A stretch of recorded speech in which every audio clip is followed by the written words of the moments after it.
네, 안녕하십니까. 저는 대한오늘의학회 회장인 최일봉입니다.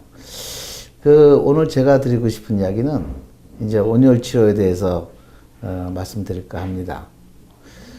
저는 이제 카톨릭 의과대학을 나오고요. 그 다음에 미국 미네소타 대학교 의과대학에서 온열 치료를 전공했고요. 그 다음에 이제 또 카톨릭 의대에서 방송종양학과 주임 교수도 하고 성모병원 과장도 하고 그 뒤에 이제 카톨릭 의과대학 전이재발암병원 병원장도 했습니다. 몸 안에 면역세포가 있는데 왜 암이 생길까요? 우리 면역세포는 시청자분들이 다 아시다시피 우리 몸에 원래 있던 것들입니다. 그래서 외부로부터 병균이나 암이 생기면 면역세포가 잡아먹죠. 그렇게 아주 우리 몸에 좋은 면역세포인데도 불구하고 왜 암이 생길까요? 신기하죠? 네. 그런 거는 여러 가지 이유가 있겠습니다만은 암이 면역세포를 공격하기 때문에 그럽니다. 암도 우리 몸에 살을 내면 공격을 해야지 살 수 있죠. 그래서 면역세포랑 암과 전쟁이 벌어지고 있는 거기 때문에 그렇습니다. 근데 어떻게 암세포가 면역세포를 공격하냐면 우리 면역세포에는요 브레이크가 있어요. 그래서 암세포가 여기 그림에 보는 것 같이 면역세포의 브레이크를 암세포가 꼭 누릅니다. 그러면 작동을 안 해요. 그래가지고 암세포가 있더라도 면역세포가 암세포를 잡아먹지 못하는 겁니다.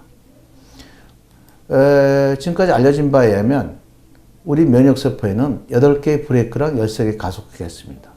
그 암세포들이 8개의 브레이크를 마구마구 눌러도 되는 거죠. 눌러대면 면역세포가 있는데도 불구하고 암을 못 잡아먹는 겁니다. 그러면 왜 전지전능하신 하나님께서 이러한 브레이크를 만들었을까? 만약 면역세포에 브레이크가 없으면 우리가 병도 안 걸리고 암도 안 걸리고 오래오래 잘 살았을 텐데 하고 생각이 들 겁니다. 그런데 조물주는 다 이유가 있습니다. 아기 때문에 그렇습니다. 아기는 어느 면에서 보면 암입니다. 왜 그러냐면 아버지로부터 DNA를 반받고 엄마로부터 유전자를 반받아서 만든 게 아기입니다. 다시 말해서 엄마의 면역세포 입장에서는 아기세포는 자기와 다른 세포입니다. 다시 말해서 암세포죠. 그러니까 아기가 생기는 즉시 엄마의 면역세포는 아기세포를 공격하게 됩니다. 근데 아기세포를 공격하게 되면 아기가 다 죽어버리면 우리가 태어나지도 않고 그 다음에 그 종은 멸종하는 거죠. 그래서 하나님이 아기가 한테 일종의 면역세포를 컨트롤할 수 있는 손을 준 거죠. 그래서 면역세포가 아기세포를 공격하려고 그러면 면역세포의 브레이크를 가만히 누르는 겁니다. 그럼 면역세포가 아기를 공격하지 못하죠. 10달 동안 계속 면역세포가 오면 계속 브레이크를 눌러가지고 아기세포는 살아남아서 그다음 10달 만에 아기가 돼서 태어나는 겁니다. 그런 걸 갖다가 교묘하게 이제 암이 이제 이용해 먹는 거죠. 또 하나의 방법은요. 암세포가 암표시를 스스로 제거해요. 이름표가 다 달려 있습니다. 나는 암이라고 암표시를 이름표를 갖고 있는데 그걸 뜯어버리는 겁니다. 그러면 면역세포가 암세포가 있는데도 불구하고 이름표가 없으니까 공격을 못하는 거예요. 그거를 이제 의학적으로 설명하면 우리 몸에는 MHC라는 게 붙어 있습니다. 거기에 이제 암표시가 같이 이렇게 붙어 있는데 면역세포가 그 MHC, 암표시를 보고 이제 암을 공격해요. 면역세포가. 근데 그걸 MHC를 띄워버리면 면역세포가 암인데도 불구하고 표시가 없으니까 그냥 지나가는 겁니다. 이게 유령이 된다고 생각해요. 유령세포가 되는 거죠. 그러면 이런 암 표시를 띄는 암이 얼마나 많이 있을까? 굉장히 많습니다. 자궁경부암은 10개 암 중에 9개 암이 이름을 띱니다. 그래서 공격을 피하는 거예요. 전이암은 88%, 유방암은 10개 중에 8개가 자기 암 표시를 띄워버려요. 그러니까 면역세포가 공격을 못하는 거죠. 그게 문제죠. 그런데 자연살해세포 이야기를 많이 들으실 때가 많을 거예요. 인터넷에서. 그거는 자연세포가 특별한 특징이 있어서 그렇습니다. 암세포의 천적이라 불리는 NK세포가 그것. 백혈구의 일종인 NK세포는 암세포와 같은 적을 만나면 강력하게 대응하는 면역세포다. NK세포 자체가 우리 몸에 바이러스나 세균이나 암세포가 발생했을 때 제일 먼저 가서 그 암세포나 바이러스를 없애줄 수 있는 게 NK세포거든요. 그렇기 때문에 NK세포의 활성도가 낮아졌다고 하는 것은 그 기능이 없어졌다는 것하고 똑같은 것이기 때문에 우리 몸을 지키는 기능이, 면역 기능이 떨어졌다고 볼 수 있습니다. 우리 몸은 약 60조 개의 세포로 이루어져 있다. 수많은 세포는 질서정연하게 배열되어 각각의 기능을 발휘한다. 그런데 세포가 발암물질에 지속적으로 노출될 경우 유전자 변이를 일으키며 급격히 증식을 한다. 이것이 바로 암이다.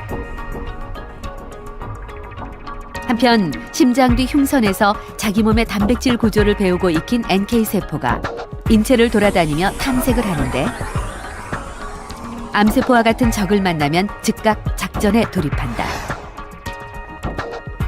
공격 작전은 치밀하다.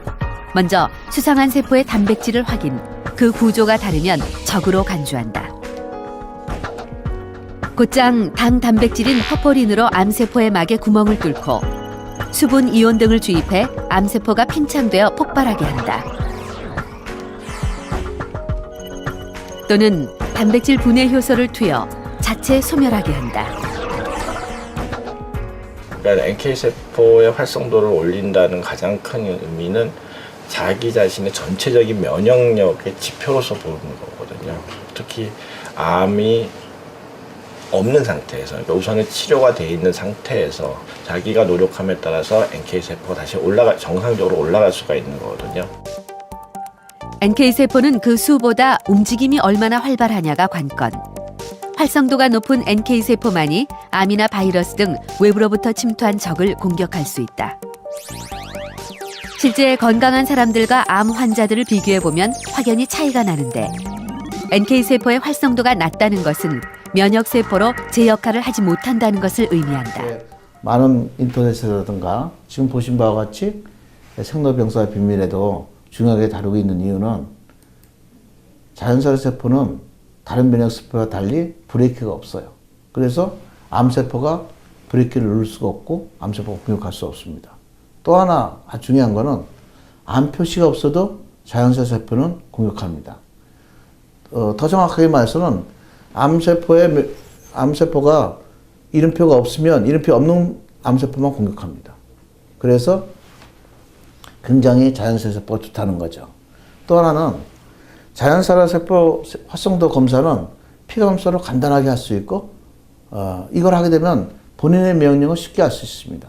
더구나 요 근래는 이제 이것이 의료보험의 급여로 돼서 암 환자 경우에는 몇천 원이면 우리가 자연살 세포 활성도를 알 수 있고 또 그 생로병사에서 박사님이 얘기하신 것처럼 자연살 세포의 능력은 면역 기능의 지표가 될 수 있다고 생각됩니다. 그래서 이 자연살 세포 활성도 검사는 가격도 싸고 그 다음에 면역 기능에 아주 제일 좋은 지표가 되니까 꼭 하셔야 되는 아주 중요한 검사가 되겠습니다.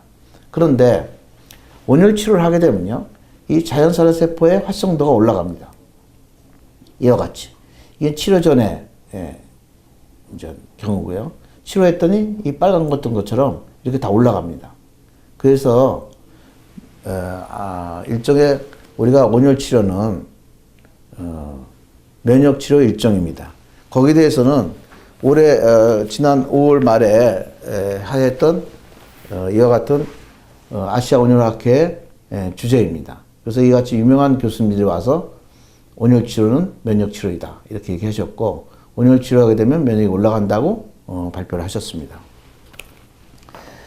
이렇게 이제 올라가게 되면 이거는 췌장암 환자인데요. 이렇게 이제 췌장암이 있는데 췌장암이 잘 치료가 됐고요. 그래서 이 사람 수치를 봤더니 850일까지 잘 올라갔어요. 500이 정상입니다. 500 이상은 올라가야만 이제 면역이 정상이라고 할 수 있는데 잘 올라갔고 또 이 부분 보면 췌장암 표식자가 정상으로 떨어지면 좋습니다. 초성표치가 되게 아시다시피 37 정도 전후인데 옛날에 100이었던 게 9점으로 떨어져서 수술을 해봤더니 암이 3.5에서 이렇게 작아지고 그 수술 완전히 암이 제거돼서 완치 확인판이었던 경우가 되겠습니다. 이런 건 굉장히 중요한데 췌장암 환자에서 수술을 안 했을 경우에는 예를 들어서 3기도 3%밖에 못 삽니다. 1기도 14%밖에 못 살아요. 근데 수술을 하게 되면 1기는 61%, 3기도 41% 삽니다. 그래서 췌장암에서는 수술을 할 수 있냐 없냐가 굉장히 중요한데 이렇게 췌장암 환자에서 면역을 올리면 수술할 가능성이 더 높아지는 거죠. 그 외에 이제 유방암 환자의 경우도 있는데요. 8.7cm, 4cm에도 어떤 경우에는 이렇게 암도 없어지고 또 반으로 줄어들기도 하는데, 예, 이런 경우에 환자들 보면 이렇게 면역 지수가 자연사 세포 면역 활성도가 2000까지 잘 올라가게 된 걸 알 수 있습니다. 그래서 저희 학회에서는 올해 이제 온열 치료 권고 사항이 뭐냐면 꼭 온열 치료를 할 때는 자연사 세포 활성도 검사를 치료 전후에 하면 좋겠다고 생각하고요. 또 암수지나 항암제 그리고 방사선 치료와 병 치료하거나 같이 치료하거나 또 치료 즉시 치료하는 게 좋다고 돼 있죠. 왜 그러냐면 우리가 암 수술이나 항암제나 방사선 치료하게 되면 면역이 많이 떨어지거든요. 그래서 그런 면역을 갖다가 온열 치료해서 올려놓으면 좋겠다 하는 게 저희 학회의 권고 사항이고요. 그다음에 이제 면역 관련주 제제들이랑 같이 많이 쓰시는데 그때도 같이 온열 치료를 하게 되면 효과를 극대화시킬 수 있습니다. 또 하나는 이제 여기 중요한 건데 사실은 이제 온열 치료는 치료 시간이 길어야 돼요. 치료 시간이 너무 짧으면 별로 효과가 없습니다. 또 하나는 이제 우리가 이게 온열 치료니까 온도를 안 재고 가온 온도를 안 재고 온도를 안 재고 이렇게 하신 경우도 가끔 있는데 꼭 이제 환자분의 온도를 재야 되죠. 그거는 이제 우리가 치료 결과도 판정하는 데 도움이 되지만 더 중요한 거는 환자분이 이제 부작용을 또 이제 우리가 방지하는 데도 큰 도움이 됩니다. 결론적으로 온열 치료는요, 열이 암을 다 죽인다기보다는 일종의 그 열이 올라가면 우리 몸에 온열 치료를 하게 되면 체온이 올라가요. 체온이 올라가면 이제 우리가 우리 몸의 면역이 올라가서 특히 이제 자연살해세포 활성도가 올라가서 그것이 이제 암도 공격하고 또 우리 몸도 진짜 좋게 한다. 이제 이렇게 생각을 하는 거죠. 또 하나는 이제 우리가 온열 치료에서 얻을 수 있는 기대는 뭐냐면 우리가 이제 항암제라든가 방사선 치료를 하게 되면 항암제 경우에는 온열 치료를 하게 되면 항암제가 암에 가서 들어붙어서 암을 죽이려는데 그런 민감도, 암세포의 항암제에 대한 민감도를 증가시킵니다. 그래서 그냥 항암제 하는 것보다는 온열 치료를 같이 할 경우에 암세포의 민감도가 올라가서 더욱더 효과가 있을 수 있고요. 또 하나 방사선 치료할 경우에는 우리가 이제 우리 온열 치료를 하게 되면 몸에 피가 빨라집니다. 피돌기라고 그러죠. 어려운 말로 혈류량이라고 그러는데 그런 피돌기가 빨라지면 암에 산소 공급이 잘 됩니다.